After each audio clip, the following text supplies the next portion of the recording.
Franchise Sports Media! What's going on, fight fans? Thank you guys for tuning in to another edition of the main event right here on Franchise Sports Media. I'm Kalani Lua. I'm Griff and Kemp. Griff, my boy, we are back and we got a banger this weekend. We are not going to leave you hanging dry.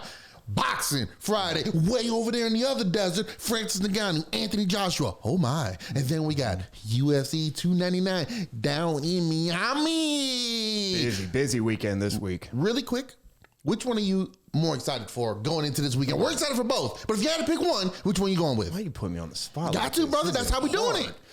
I mean, on one end, you got another of these boxing phenom type matchups. On the other side, you got probably one of the most stacked cards that's not a 200, 100, 300 type UFC event. Yeah. Crazy. Excited for both. Gonna say, you know what? You know, I'm most excited for what my parlay is gonna look like at the end of this weekend. That parlay is gonna look good, baby. We're gonna get into that. Make sure you follow us on social media so you can get our betting as we go on throughout the week and covering the fights live. Wherever we may be at this particular weekend, we'll let you know as the week goes on. Wink, wink. Griff, Friday. Friday night, because of the Grand Prix going on in Saudi Arabia, boxing match between Anthony Joshua, Francis Ngannou will take place Friday night. Anthony Joshua, 27-3, 24 knockouts. This dude has won every heavyweight title there is to win. Francis Ngannou, 0-1, but an impressive 0-1 in the world of boxing. Former UFC Heavyweight Champion. They've already decided who he's going to face in the world of MMA when he comes back to that. But first, he's got to get past the Brit. What are your thoughts on Joshua and Ngannou finally happening? It's finally here. We're finally gonna see. You know, we got a little teaser of what Francis Ngannou really can look like as a boxer against one of the greats in Tyson Fury, and now we have Anthony Joshua, his next matchup. Who, believe it or not, on this exact show, we basically gave our predictions of these two men ever matched up. Yep. And now that it's finally here, we'll see if your opinion changed or my opinion changed. But as for right now, this fight is absolutely gold. I think it's amazing. It's going to open up a lot of people's eyes to this world of boxing versus MMA, boxers versus the MMA guys, and see kind of where, we got a little taste of it when it comes to these big boys now with Ngannou and Fury. Let's see what it looks like now with another prize fighter, one of the bigger names in the heavyweight division in boxing. Well, what I'm curious to see is the improvements of Ngannou for his second fight out. He's taking on Anthony Joshua, tremendous power, 6'6". Tyson Fury was taller, but here's where I feel, and this is why I was suggesting that Ngannou doesn't immediately rematch Fury. I felt that Fury went into that fight, he overlooked Ngannou. Yeah. Underestimated him, said, oh, he's a big bloke, he's got a lot of power. When I just beat Deontay Wilder 2 times, 3 times if you want to ask Fury, but 2 times, he's got a lot of power. And he hasn't been boxing as long as Deontay. So I'm going to run through this guy. Ngannou came in there and showed, oh, no, brother. He with the left hand, even knocked him down and held his own with a stiff jab. So for this one, I would like to see, what adjustments does Ngannou make? Does he become a little bit more aggressive at times? It felt like in the Fury fight, there were a couple of rounds later that had he put on the gas for 15, 20 seconds, he might have got the edge in those rounds, which could have got him to win. In this one against Joshua, will he be a little bit more aggressive? Not overly aggressive, but a little bit more. I'm curious to see how that goes. For Joshua, he loses his heavyweight title straps to Alexander Usyk twice. Yeah. The second one, he felt that he won. Lost a lot of momentum, lost a lot of confidence in himself. He's come back since and has won 3 fights. Got back on the right track, yeah. 2 of them were by stoppages. They weren't necessarily against the creme de la creme of the heavyweight division, which is something boxing does. Let me ask you this real quick. Do you like the idea that in boxing, if you lose a fight, they give you recovery fights? And this is no disrespect to any of the boxers out there, but you're taking on guys who aren't considered top 5, legit top 10 guys. Kind of get your feet underneath you again. Okay, Canelo, you just lost. Let's put you in there with this guy real quick before you take on another champion. Okay, Fury, you just lost here. We're going to put you against these 2 guys first. Let you take these on before we challenge Deontay Wilder again. Joshua, you just lost. Now we're going to give you 3 guys that the boxing world may know, but not necessarily fan-wise or ranking-wise to bounce back. Do you like that make and model, or do you like the way the UFC does it? Hey, but if you lose, you got to find another top killer. I was about to say, I think I like the UFC's system a little bit better, because it really tells all fans who watch the events and follow along with these fighters, hey, Conor McGregor loses to Dustin Poirier a few years ago, and after a devastating injury, and everybody keeps saying, he's going to come back, and why can't, maybe give him a tune-up fight? There are no tune-up fights, brother.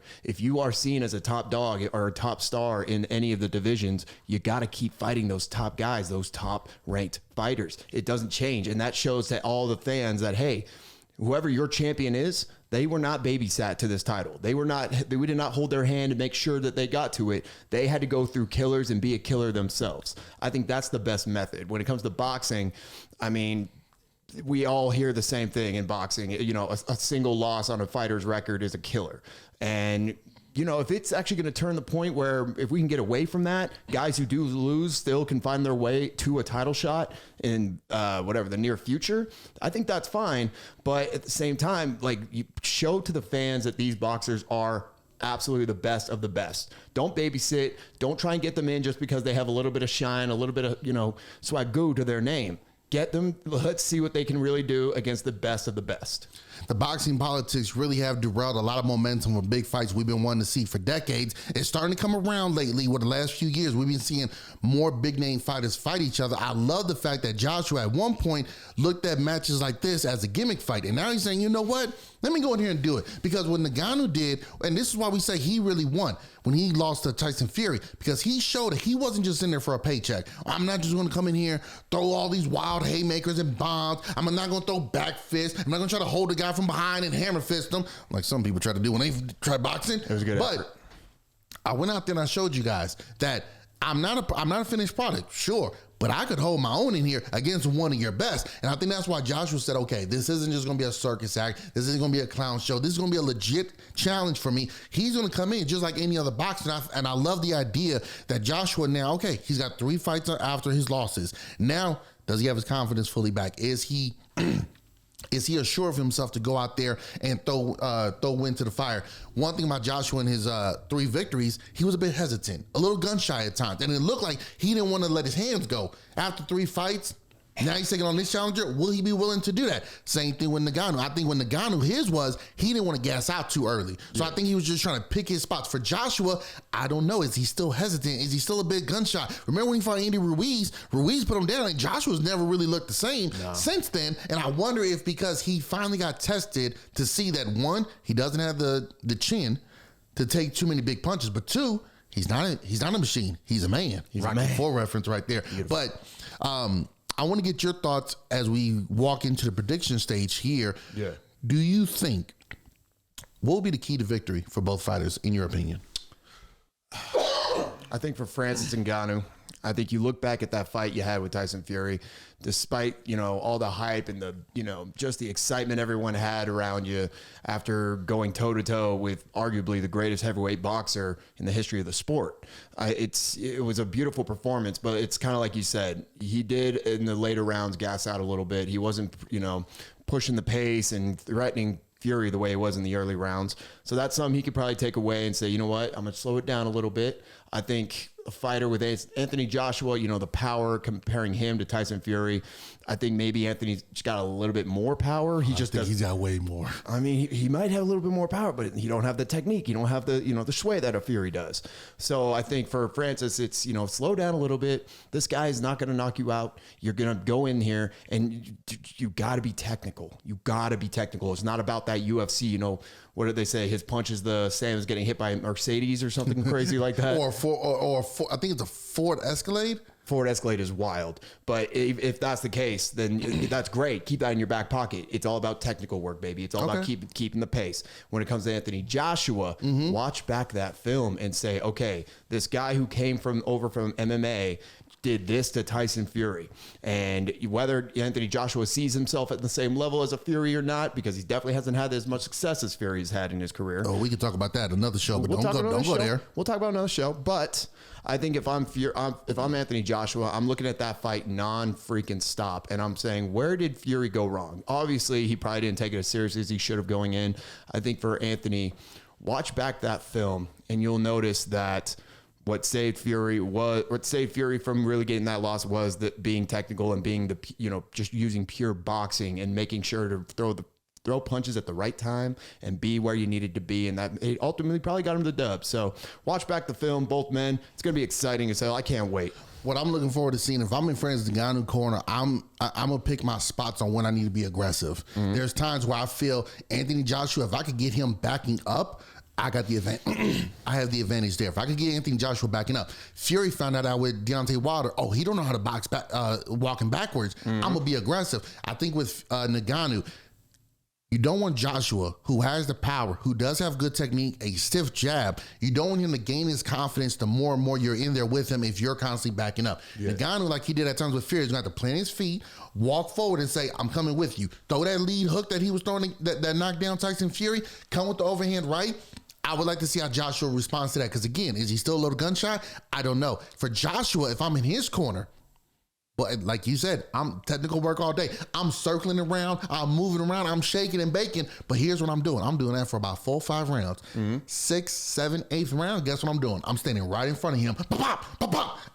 I'm going to get you thinking I'm moving around, jabbing you 1-2, jabbing you 1-2. And then I'm going to play myself right in front of you, and I'm going to see.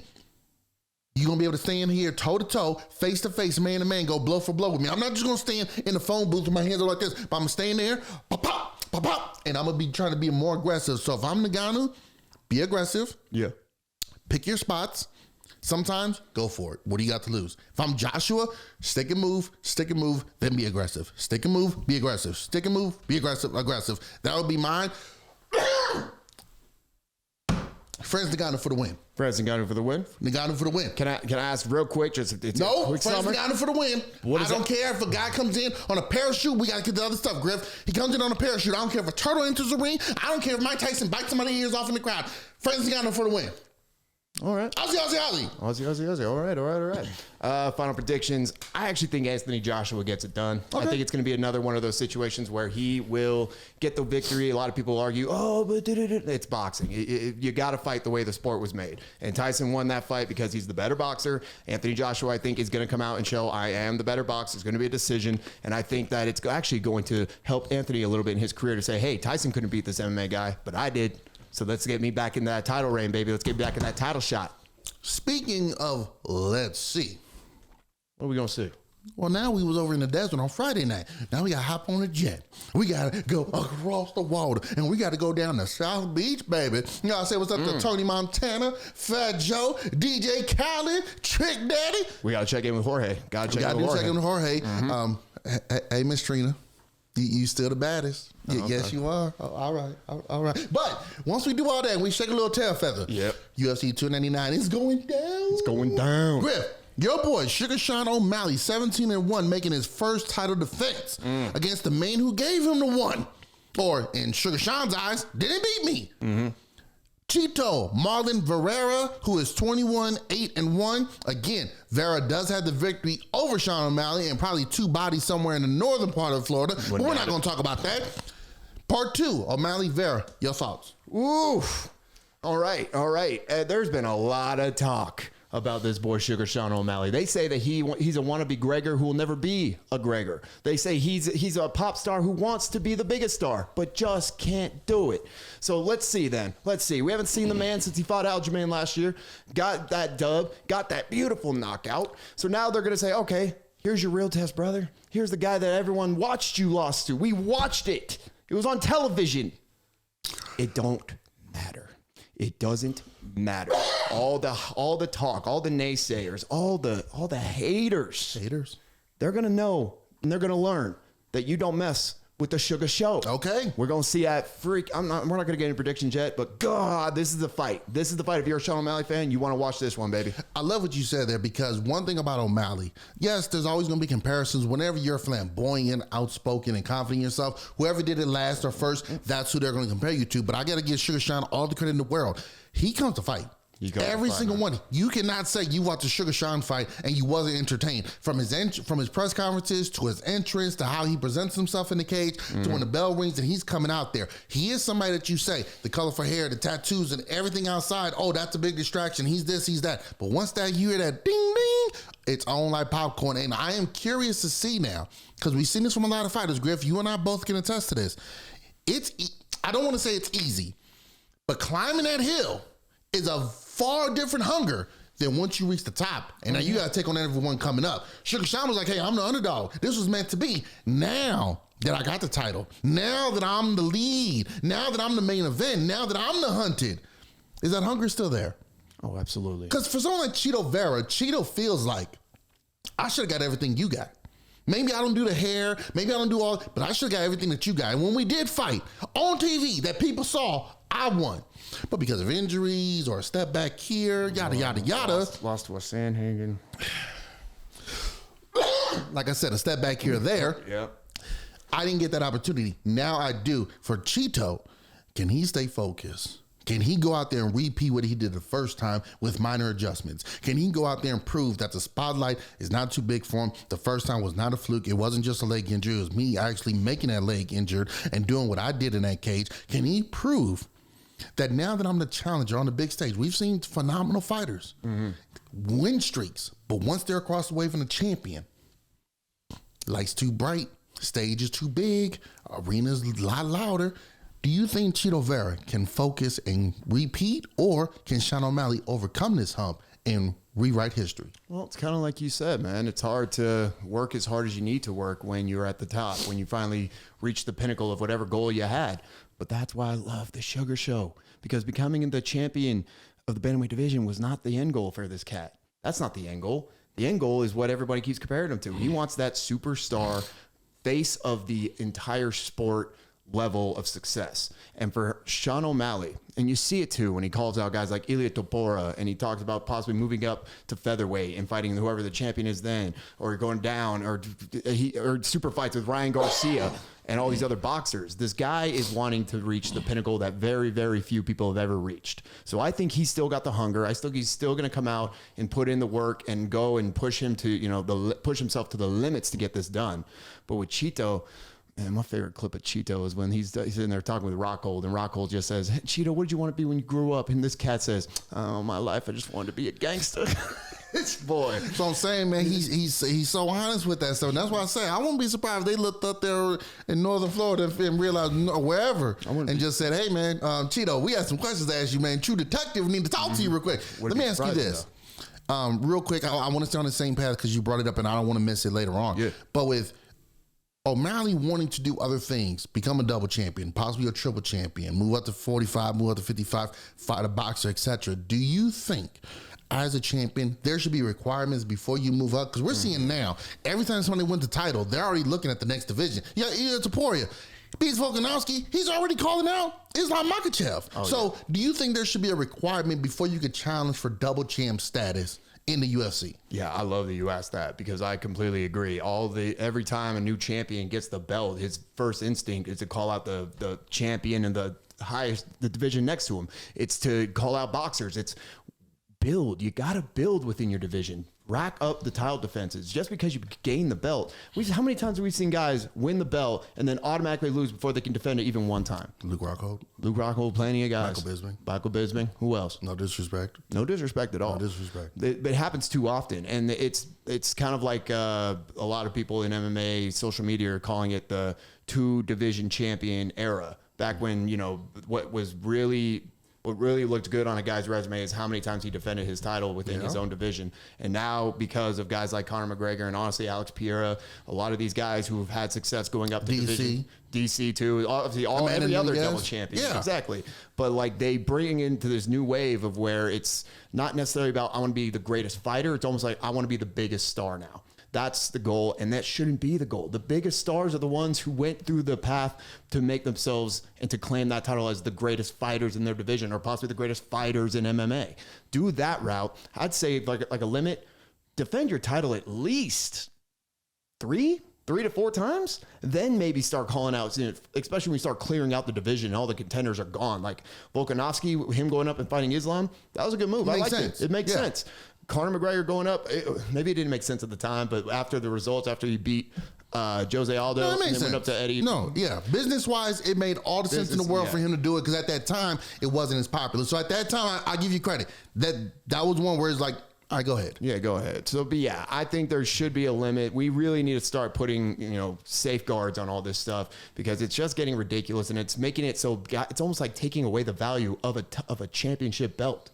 in my opinion. Well, and that's very well said. And realistically, I agree with like 99% of what you're saying. But see, my problem is some of these fighters like Ilia Topuria, Sean O'Malley, is that their way to get to that title fight, they had to beat all those challengers coming up.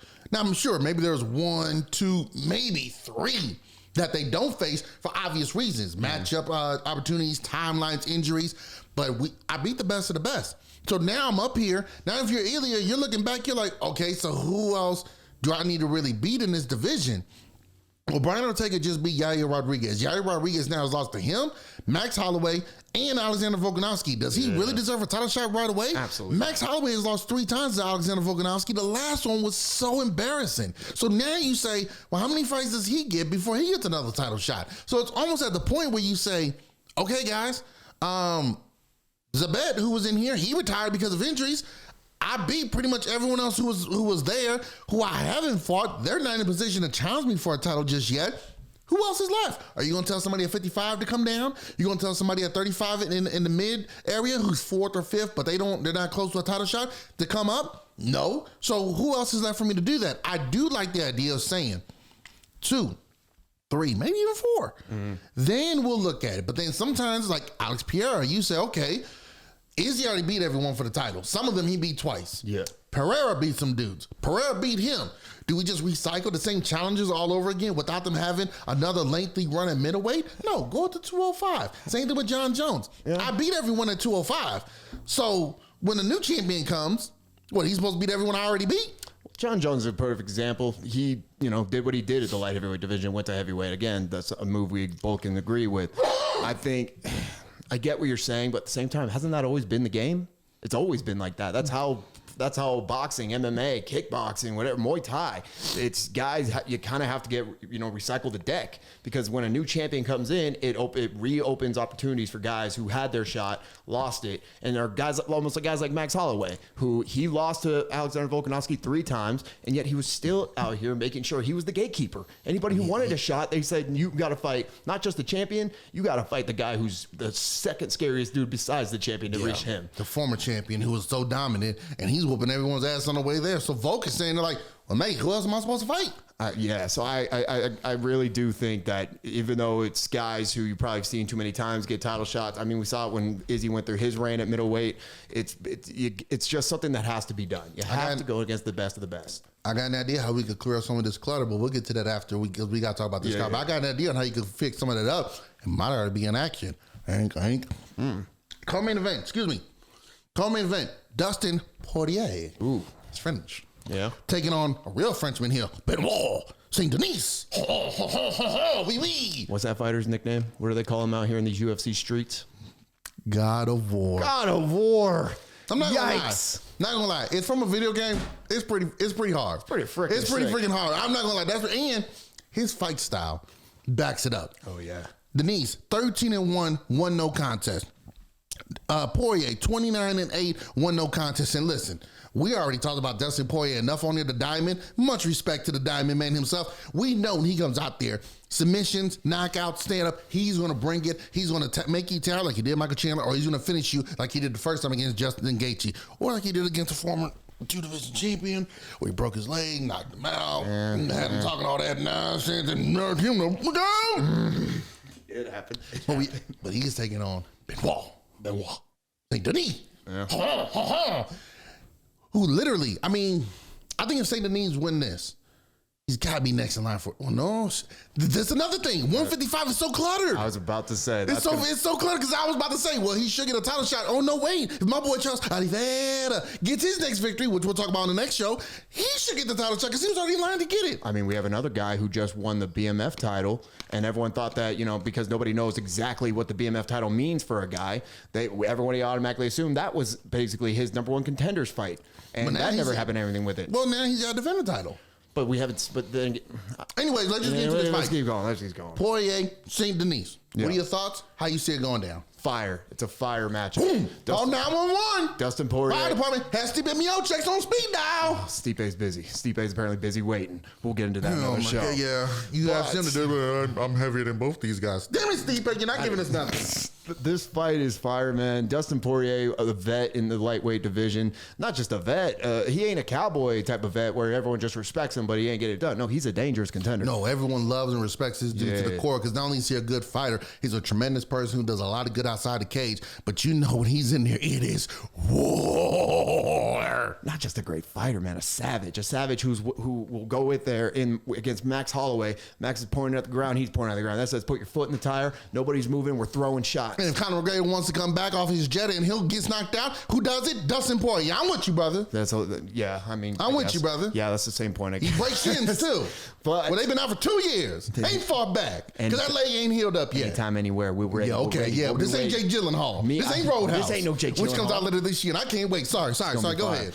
And then you got old boy God of War himself. Oh my God. He entered the UFC in like 2021. Like you said, 13-1. He's a rising. He's ran through the division. Yeah, everyone they put in front of him. First round finishes. Yeah. Griff. 5 minutes is a round. He ain't seen 6 minutes. He ain't seen it. He ain't seen it. He don't know what that look like. You don't know what. He don't know what a cut man look like. Exactly. I don't know what that is. Who's that? He don't know what it look like. That last fight he was in, he chased down that boy with his foot. He chased him down just to kick him in the damn face. That's it. And that was it. That's all she wrote. Come here, boy. I'm not going to punch you. I got something waiting for you. So crazy fight. The name God of War is so fitting. And again, we've talked about this before, but at 155, for whatever reason, that division stays stacked. Like when we say top 10, you can say from 1 to 9. No, excuse me, 2 to 9. All those guys deserve a title shot. It's just a matter of, hey, man, you got to beat this killer, beat that assassin, beat this savage. But all of them deserve title shots because they are ruthless and they're so good. This fight right here could be fight of the night, maybe fight of the year. What I did not like hearing is that Poirier said he might retire after this fight. He did. Oh, no. I don't like hearing that. As Dana White has always said, and we've known this in just sports, period. You cannot be 1 foot in, 1 foot out. Yeah. If it's already in your mind, you're already thinking it, time to hang up the gloves and time to walk away. Now, again, I don't know if this is just a matter of, because like we said, hey, man, I got a family, other things going on in life outside of the cage, or if it's a matter of, hey, listen, I'm in a spot right now where I lost 2 title shots. Maybe I lost to this guy who's number 1 contender, and I won against this guy who's a number 2 contender, but I've beaten everybody else in this division. I cannot move back down. Moving up, that's a bit of a risk, only because of how far away it is. Again, I might have a solution for that coming up later in the show. So St. Pierre talking, not St. Pierre, but excuse me, but Poirier talking about he might retire. That alarms me on where's his mind going to be at, because you are taking on such a Tasmanian devil over here. I'm going to choose to not believe he's going to retire after this fight, regardless of outcome, just because to me, especially with Dustin Poirier taking a risk on facing this guy, a young cat rising in the ranks, coming up soon. That's always a dangerous fighter, whoever you are. It's dangerous. But at the same time, I don't want to believe that, because I truly believe this fight here could help unclog the whole division. It could actually get this division back on track, because if you beat a guy in the God of War, if St. Denis wins. If St. Denis wins, then that honestly clogs it up a little bit more. But if Dustin Poirier wins, I think it unclogs a little bit. Really? It's gonna clog the bottom rankings, from 5 down. It's gonna clog that up even worse. But when it comes to the top guys, I think it's set in stone. Dustin Poirier or Charles Oliveira is probably going to fight Islam Makhachev. I would put my money that's the next title fight we see at lightweight. And then you got Justin Gaethje facing Max Holloway at 155 for the BMF title at UFC 300. That fight, I mean, Max beats Gaethje. Do you feel like he's going to stay at lightweight? You don't think he's going to try and go back down? Honestly, I would. If I'm Max and I'm in his ear, I would suggest that, hey, brother, if you want to keep fighting, you've done everything that is needed to do at 145. You defended that title. Dude, behind Jose Aldo is Jose, Max, Volk. You guys are the GOATs of the 145. What else do you need? This is the new challenge. Making that weight cut? Come on, brother. Us Polynesians, we love to eat, baby. With Zippies out here, you know I'm eating that surf pack every time. But guess what? That's a lot to go down to 145. So, brother, just take the time off like we've been doing. Stay at 155. Get this new challenge. Ilia Topuria is a nice challenge. Big name, too. He's a big name. Can I say this, Griff? And don't tell Max. I won't say it. Don't do it, Max. Don't do it? Don't do it. Did you hear what Ilya was saying about this man? Don't do it. Did you not hear the words he was spewing? Yeah. That's Max's division. I mean, technically it's Alex's, but it's also it's Max's. Don't fall for the gold. Don't fall for that. You know what that is?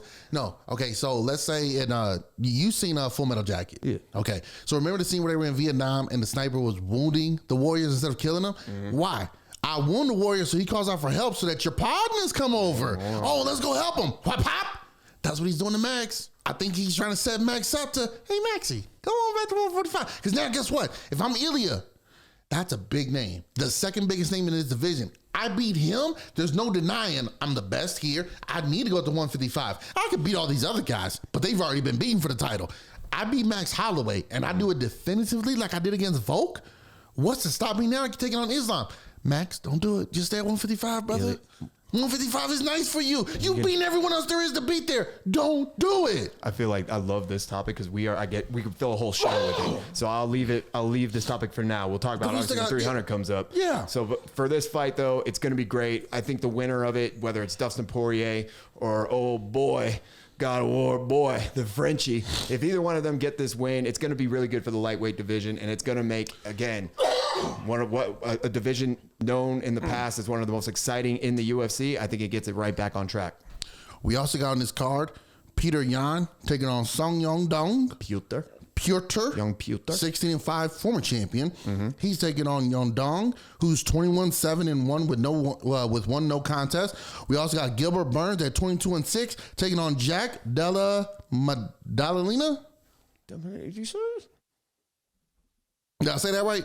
Della Maddalena. Yeah. Maddalena. Who is 16-2. What a phenomenal beast. That's the new contender at 170 if he could get past Gilbert Burns. Boy, I had the pleasure of watching him in person fight what's his name? Oh boy, I forget his name. Yeah, I saw him fight in person though. Crazy striker. Of him going against El Gilbert Burns, that's a banger of a fight. Gilbert Burns knows no fear. Doesn't know what that is. Metal. He doesn't even know he doesn't even know how to spell it. Doesn't even know how to say it. This boy fights 6 times in the first 3 months of a year. He doesn't get tired. Shout out Kevin Gates. Unlike some people who claim that the division is theirs and yet they ain't fought in 7 years, but apparently they're the wolf. Apparently they're the wolf. That's every damn fighter. We'll figure no, it's not. And I'm looking forward to this one. Kevin Holland, 25-10, one no contest. We know he loves to stand and bang. He fought Stephen Wonderboy Thompson. They agreed, no takedowns, no groundwork. Let's just stand up. Oh, you want someone to stand up with Kevin Holland? We found your Huckleberry. Making his UFC debut, Michael Venom Page. Another one. They just coming on over, 21-2, one of the most unique, unorthodox strikers, dominated the world of karate and kickboxing, was in Bellator for many years, did spectacular KOs, highlights, finishes. Now he's coming on over where the big boys play. He's going to test his might against one of the best, one of the more exciting challengers in the division, Kevin Holland. Page Holland, MVP, taking on, what's Holland's nickname? I mean, Dana calls him Big Mouth. Dana's got a beautiful story for Kevin Holland. I love it, but basically he calls him Big Mouth. Big Mouth versus MVP. Who you got?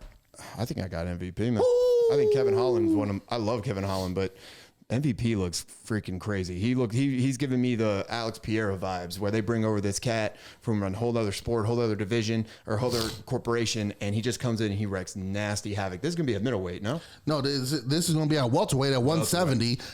What I find interesting is he's taking on someone, Kevin Holland, who has shown in his fights, win, lose, or draw, the moment's never too big for him. No, he doesn't back down. He's a gamer. And that, to me, that's somebody that's tough to take on in your debut.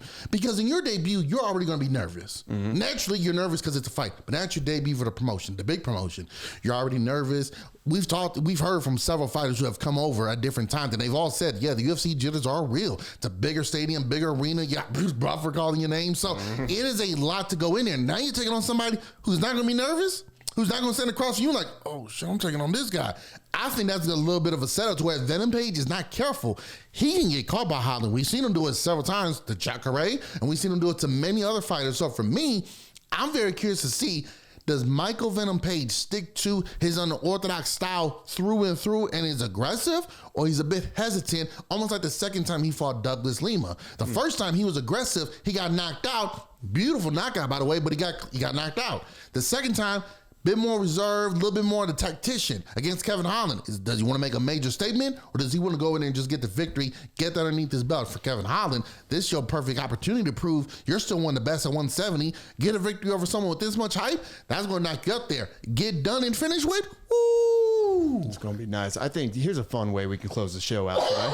Here's a fun little way. Instead of giving our predictions for all the, we gave our predictions for the boxing match on Friday. Instead of going through it and saying, who we think our predictions for every fight, I want you to give me your predictions for the fight of the night, who that winner is going to be, and why you're so excited for the fight. You would say something stupid like that, but I'm entertaining. It's creative, brother. It's creative thought. It is creative thought. I like it. Okay, my fight of the night, I really do believe is going to be Dustin Poirier and Benoit St. Denis, only because to me, what I've seen from these two guys, they don't know what it means to not have a good fight. No, they don't. Even in fights that go the distance, you're standing up at the end, exhausted yourself just watching these two fight. And for Dustin Poirier, name me the last time Dustin stepped in the cage and we weren't excited. Name me the last time he fought someone and you walked away saying, I mean, that's not never. I mean, that third fight with Gregor, going into that fight, it was a little bit more anger and fear on my end, but fear, yeah. A little bit of a God. Dude, it was justified, but still, he's one of those guys that does not have a boring fight. And for Benoit St. Denis, he's another one. He's aggressive, comes at you. These first round finishes in the UFC, I believe, is 4 or 5. Yep. So now you look at it and say, okay, these two guys. And now, granted, sometimes that could mean that they're going to be a little hesitant.